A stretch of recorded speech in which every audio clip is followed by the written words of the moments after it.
Welcome to Mindflow Radio. Mindflow Radio. We're your hosts,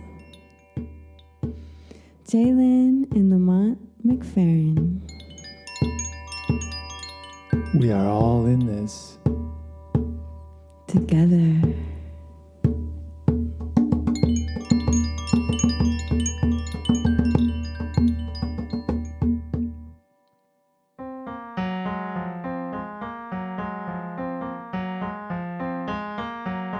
Oh my busy, busy mind, how you do spin in so many directions, holding your many plates, thinking, thinking, thinking. Oh my busy, busy mind. How do we let go of the past patterns and pave our way into the new world? Free, free, free. It's a love rebellion, it's a love rebellion, it's a love rebellion.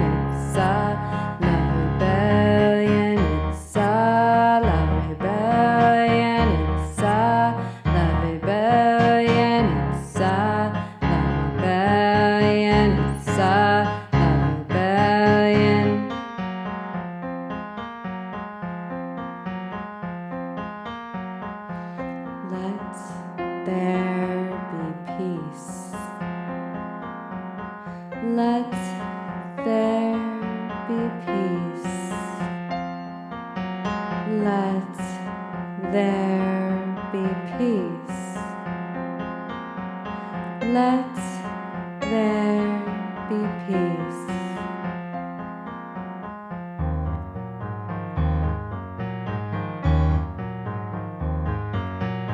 Oh my busy, busy mind. How I do wish to find a solution to heal our divided peoples. Oh my busy, busy mind. It is time to be at peace and take a breath. Be centered and grounded, rooted in this moment. In this moment, in this moment. It's a love rebellion, it's a love rebellion, it's a love rebellion, it's a love rebellion, it's a love rebellion, it's a love rebellion, it's a love rebellion, it's a love.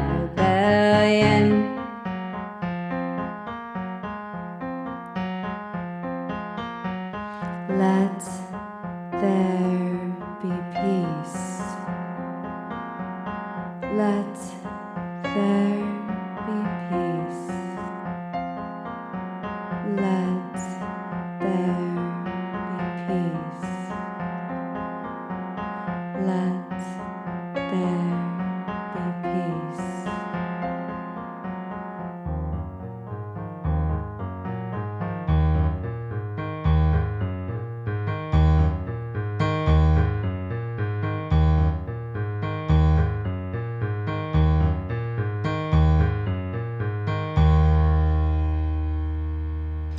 Welcome to Mindflow Radio. Thanks for joining us. Here we are. Here we are. He's Monty. Yeah, and she's Jai Lynn.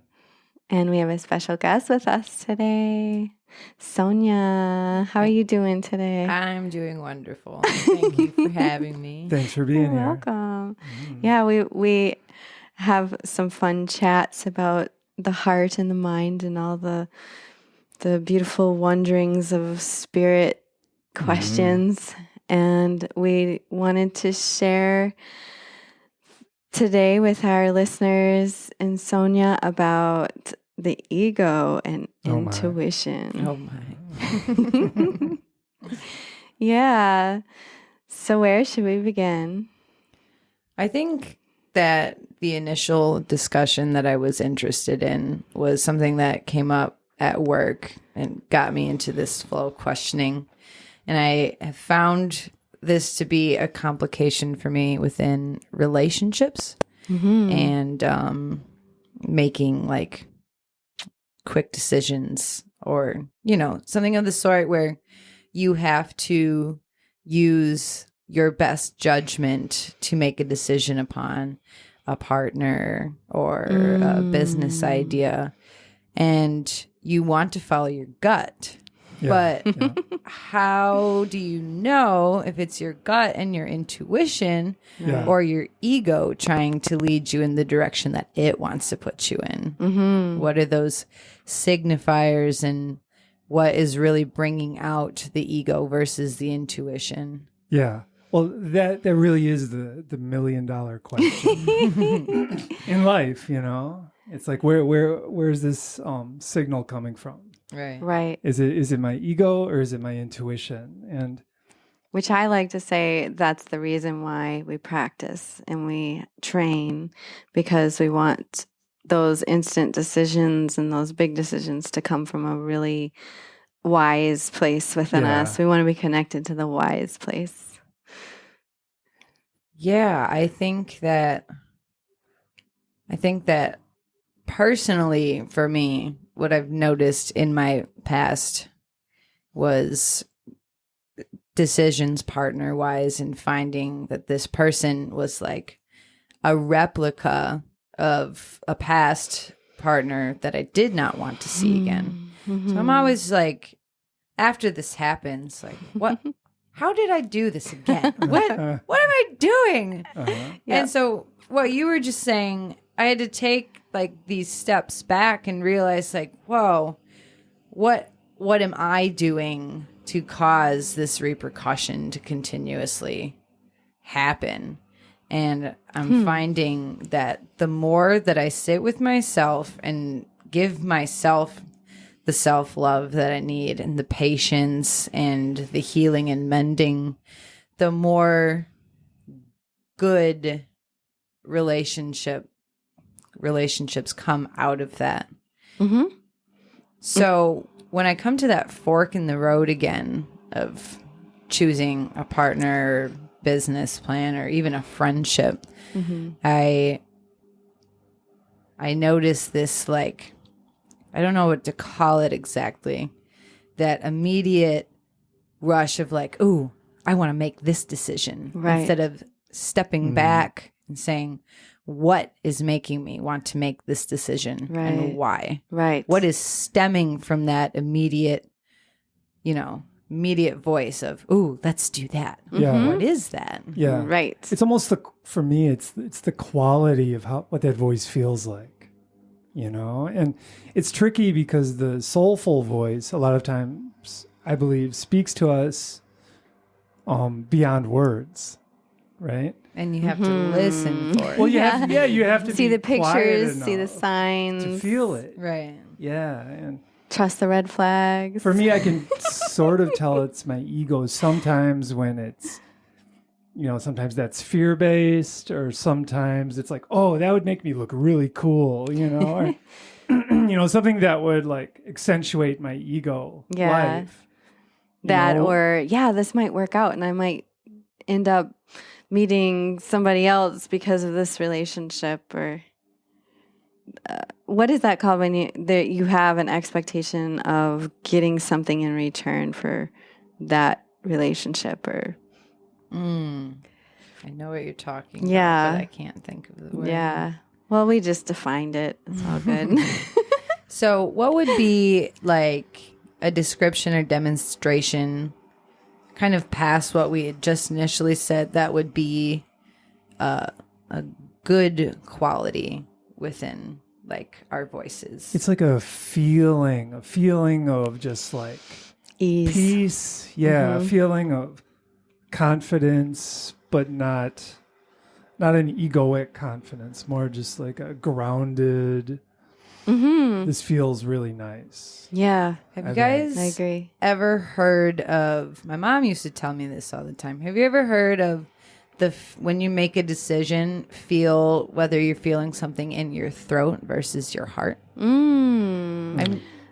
I don't really know the scheme behind that, but the way that she explained it to me was like when you're making a decision, if you're feeling this like tense feeling in your throat, that might be something that you should not be walking towards, versus if you're feeling something within your heart that feels good and open, maybe that's close to the decision that you should make. Yeah, and that feeling in your gut too. I've had particular times in my past where I'd get this like super excited, like this is cool, this is really great, and it tends to usually not work out. Yeah, but it's the friendships that are just so easy that you don't feel anything in your gut.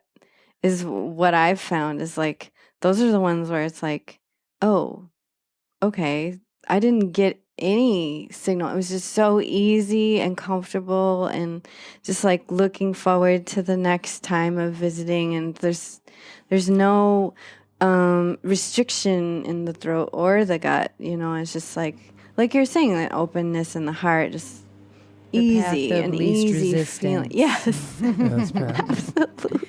I like that. We kind of had a similar conversation about that before, when you're like finding your relationships where you find somebody, AKA, where it just feels together, right and flowing, and there's no questioning of, what is this person safe or are they not? I'm trying to search for these things that might be wrong. You just like, you don't feel that. It just feels okay and good.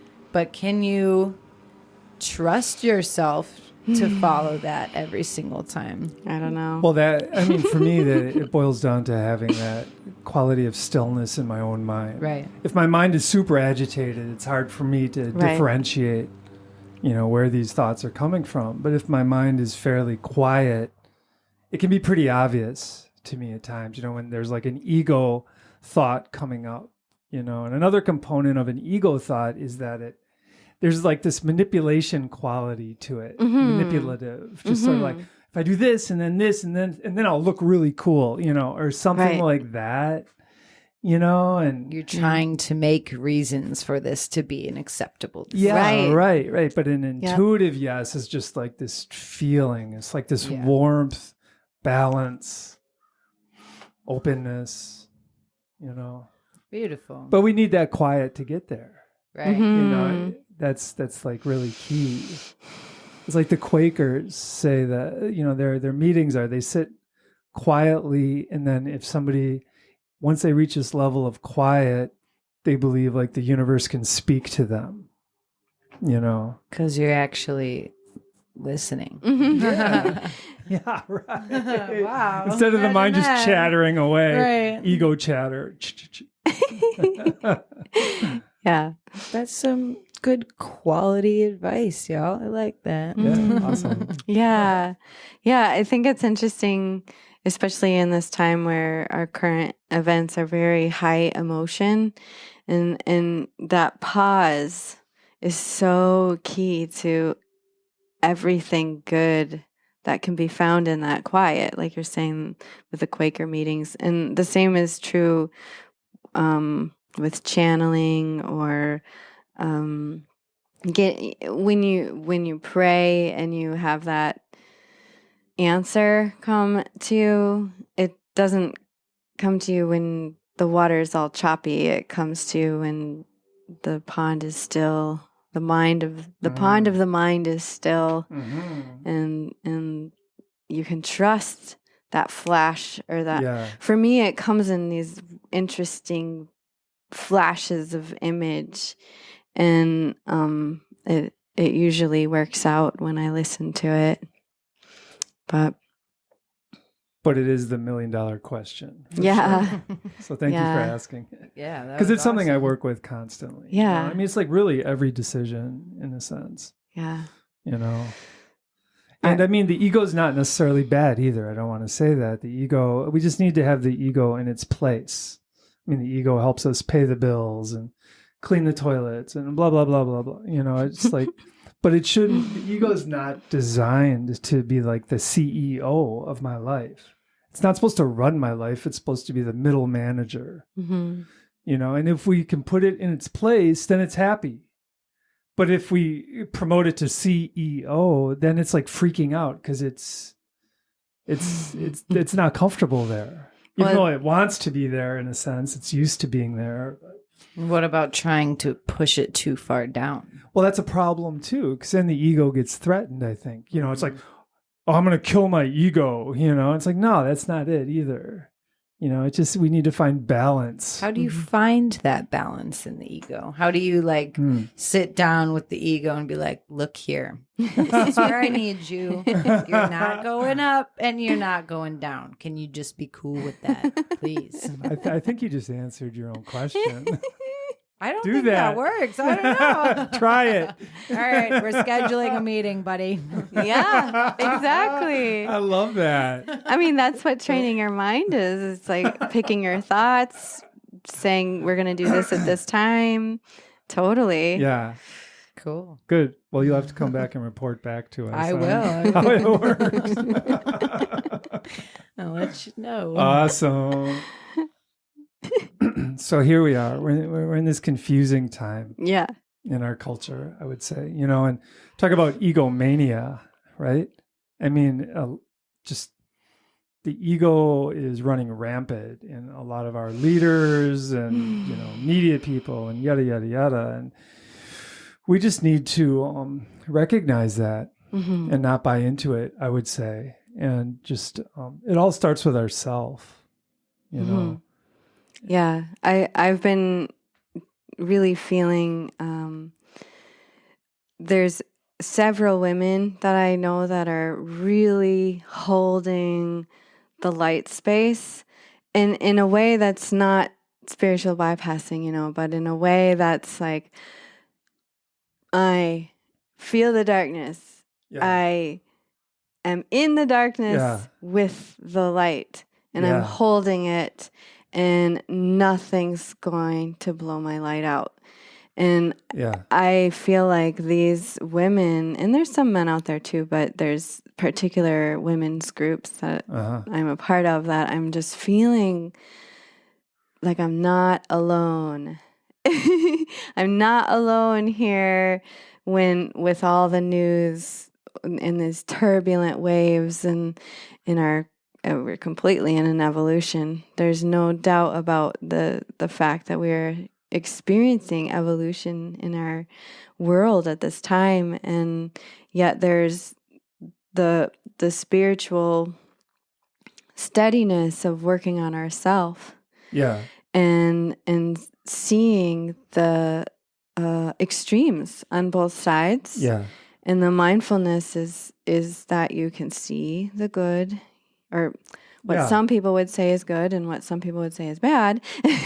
And then the other side of what some people would say was bad and some people would say was good. But you see the entire picture. You see the entire picture. And I recognize that energy is real. So if we're defending this point or we're defending this point, it's still defending a point in an angry, combative way. And in that way, I see no difference. Because if you look at energy, if energy is reality and energy is our law of attraction and energy is how we can perceive the wisdom inside, then this extreme and this extreme are the same extreme because of the energy. If that makes sense. Does that make sense? It does make sense. You know, and I want to rewind just a little bit. You're talking about these women groups, and a lot of us feel like it is time for like the wise and compassionate women to really take charge. You know, and backing that 100%. I just want to say. Yeah, it's so It's awesome. time. It's awesome. time we evolve. And Yeah. I mean, yeah. So anyway. Yeah. It's Can I backtrack a little bit more? yeah. What can we define spiritual bypassing as, and how do we unconsciously and consciously bypass our spirituality and create this like false positivity and kind of weigh out that ego and that negativity and not work with that? Yeah. Well, so what does define spiritual bypassing? I think what Jai Lynn was saying earlier, just like spiritual bypassing would be not seeing the entire picture, not acknowledging the entire picture of what's going on, you know? Yeah.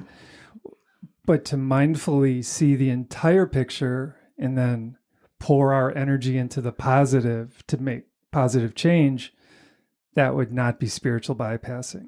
And I do believe like the whole term spiritual bypassing, people do use that very without really understanding it, just anything they don't like, you know, bam, bam, spiritual bypassing, blah, blah, blah. So it's used incorrectly, I believe, a lot of the time. But if we see the entire picture, the entire scope of what's happening, you know, we're not spiritual bypassing. We're seeing reality for what it is. And then we're like, yeah, we want to create change. Let's focus on the positive and blam. I also feel that there's more than one way of spiritual bypassing, in my opinion. And what you're saying is yes, absolutely. The other way is when somebody hides behind their spirituality, but still hasn't dealt with their ego. And so they have that extreme energy of this is right and this is wrong. And they hide it with, and I'm super spiritual. Right. So the what ego I know, trippers. so what I know The ego is trippers, the I like truth. that. You know, so I think that happens a lot in spiritual bypassing. Is there's always more to do. There's always more to learn. There's always some more shadow to dig into.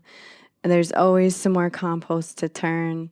And if somebody thinks they've already found it all and they have nothing left to learn, that's a really good sign that they are spiritual bypassing, because they're saying, I'm enlightened, but you can see that they're not, because there's no such thing as extremes. That's so dangerous and boring to think that you know so much about this specific thing. Like, oh yeah, I already know that. And like, yeah, right. What do you mean you already know that? Yeah. There's like a million more things you can learn about just that. Why Yeah. would you That's stop true. yourself at just that? Yeah. There's so much more continuously, like forever, that you can learn about yourself, your inner self, about the world and everything around you. So if you're just stopping at this specific point and saying, okay, that's all I can do. Right. I'm there. You're taking that opportunity away from yourself and from this growing and expanding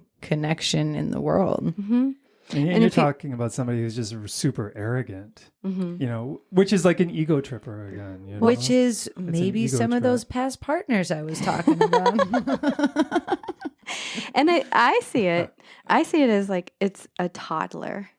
You know, a toddler thinks they got it. I feel like Or a the world teenager is a bunch of toddlers right Yes, now. exactly. And they're like, no, I can feed myself, you know, and push mom's hand away. Like, I don't need help putting this spoon in my mouth, you know, and they're like, I got it, you know, and then mom has to clean up the big circular mess around the kid because they really don't have it.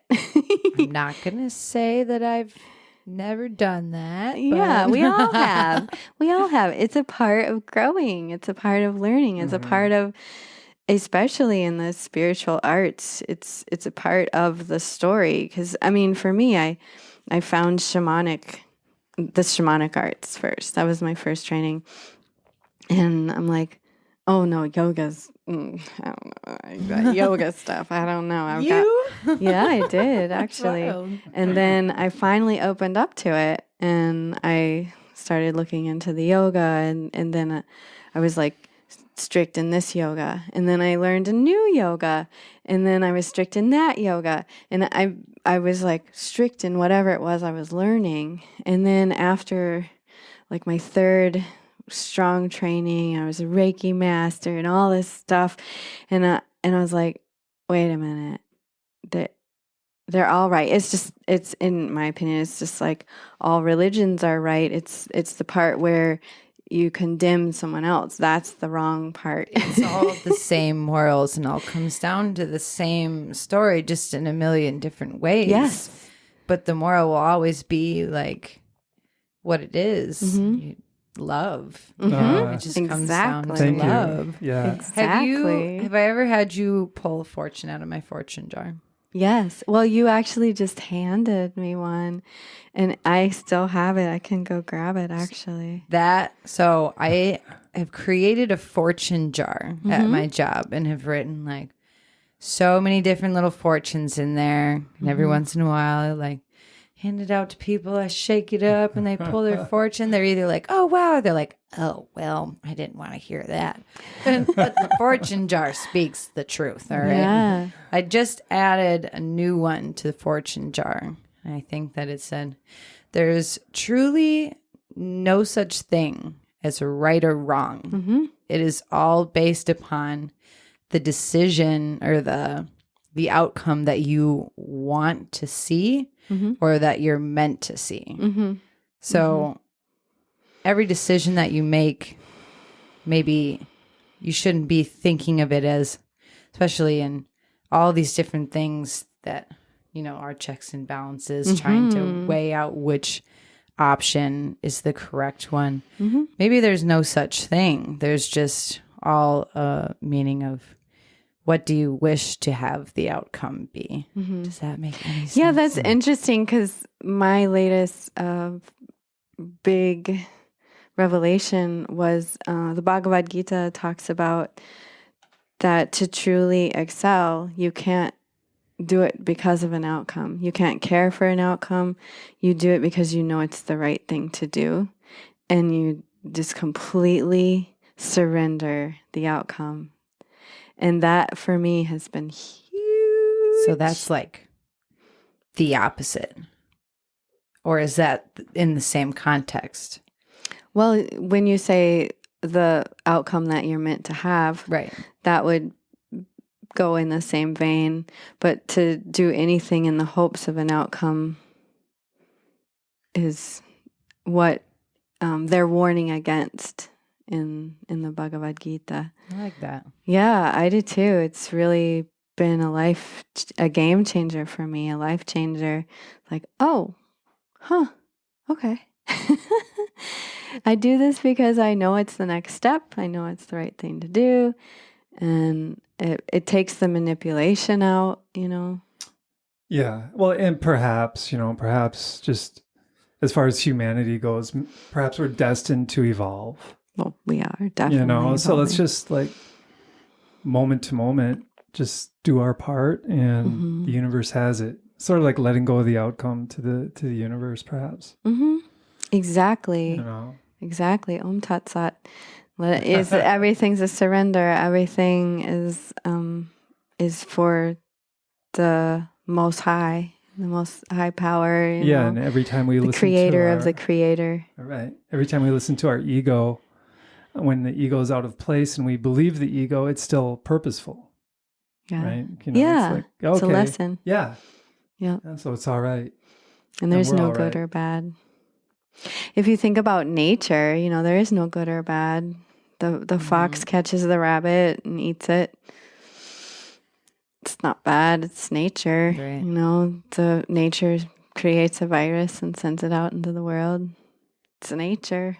My brain is just going like, oh my gosh. That's cool. Firing and wiring. Yeah, like fireworks. Like, whoa. Yeah. Yeah. Yeah. Good or bad. But the thing is, I do think like if my mind is super agitated and I'm overdosing on the news and I'm overdosing on Facebook, that it may not be bad necessarily, but it doesn't feel good. You know, it leads to suffering, Right. and maybe suffering's not bad. I don't know. Suffering can lead to breakthrough. It can lead to growth, or it can lead to just demise. Let's face it. Either way. Yeah. But the Dalai Lama talks about making it through adversity, and there's two ways, and one is getting broken, and the other is becoming a super compassionate, reverent being. Do you have to be broken before you can become that? Well, I think in this instance, he's saying broken beyond repair. Oh. So then what happens? Next life. You have another life. Oh, no. Yeah. Dun, dun, dun, Wow. dun, dun, dun. That's so crazy to think about, too. Yeah. Yeah, I think it's very interesting because when I think about my life and what I've been through and how broken I felt, but where I am now, I was not broken past repair. And I'm so grateful for that. That's beautiful. Oh my gosh. Oh. So great. I was just Good thinking about job. that today. Good job. I'm just feeling super, super blessed because I'm here now. And this is such an intense time in our world. And to think that I listened to Spirit even when it was effing hard. And I got out of a really painful situation. And now I'm here feeling okay and feeling like, okay, I have the safe space I need to do the work I need. And all of this chaos is happening around me. And what if I was just getting out of the bad situation now? What if I wouldn't have listened to Spirit and I feel like you still would have found your way. Yeah, I think it would have been a little more chaotic and painful than it even was. Who But knows? yeah, That's it's true. that's hard just to the way know. life is. You just Definitely hard to what know. ifs. You just But I never am know. so grateful to be able to have the perspective I do and to feel so centered and to feel like it's possible to just allow people to be who they are in the moment of what they are. And yeah, I still get a little irritated here and there, but not like I used to. And if somebody is hurtful, it's just like, oh, they're just rajasic, which is a yoga term for just like chaotic energy. So it's like, oh, that's where they are in their evolution, and that's okay. And it's been very peaceful to me to be like, oh, okay, Yeah. it's all good. And here you are, and both of you, you're part of this great, women's movement, and the I don't know. I'm just, And Sonya is a part of the future because she's got a lot of life ahead of her. Well, and I'm so grateful that I also listened to my spirit right, at the time that I really needed to sit down and do it, and came to this place and surrounded myself with people like you. And now I get to be in this space and I get to push forward and hopefully do the same for so many other people throughout my life and keep this movement going of this strong collective power to, get us moving in the direction that we need to go. Yeah. That's You're pretty here. cool. That's beautiful. I think we'll wrap her up right there. I think that is a great statement from the future. From the future. in the moment. In the moment. Wow. Yeah. Yeah. So we'll be in touch with Sonya as she continues to grow and evolve, and as we continue to grow and evolve. And Yeah. We're all in this together. yeah. Truly. Thank you guys for having me. Yeah. Made my day. Really needed it. Yeah, thanks for being here. And course. thanks to all our listeners. We got another song to share with you, and then have a beautiful week. We'll see you next week. Bye. Bye-bye.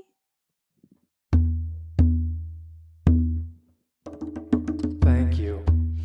Thank you. Thank you. Thank you.